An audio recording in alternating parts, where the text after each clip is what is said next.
way you feel at any moment in time is dependent on two things: your focus, what are you thinking about, and your physiology, what's going on with your body.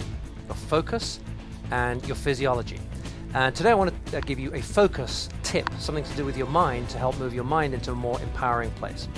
Questions are unbelievably powerful. Any good salesperson knows that you ask lots of questions because questions hook the mind, they engage the mind, but they're great for engaging your own mind. The problem is that most of us ask really lousy questions. When it comes to appearing in front of other people, it's like, what happens if I screw up?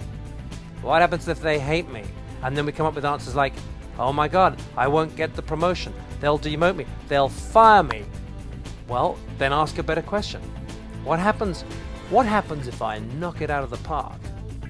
It's just as relevant a question, right? It just happens to produce a response which is, if I knock it out of the park, things are going to go really well. They're going to allow me to take charge of that project or whatever it is for you. I mean, you understand where I'm going. You need to ask a question that's going to make you feel terrific when you start to answer it.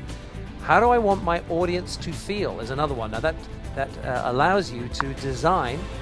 We spoke in one of the other video blogs about success scenarios. We're designing the way we want it to be. What kind of response do you want to elicit from your audience? Do you want them to feel happy? Do you want them to feel engaged? Do you want them to feel motivated? So plot that out. How do I want my audience to feel?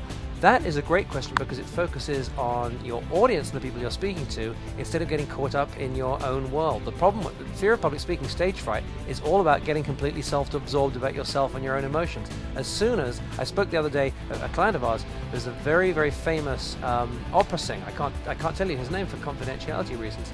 But one of the key things that he found was helpful was to just simply move the focus away from himself.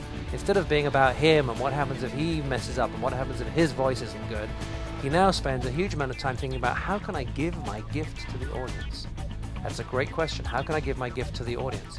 So your homework for today is to write down, right here in the comments in the blog, write down three great questions that you can ask yourself that moves the focus out of yourself, and either moves the focus out of yourself or at least moves the focus to a really positive answer. What happens if I hit this out of the park is a great example of that.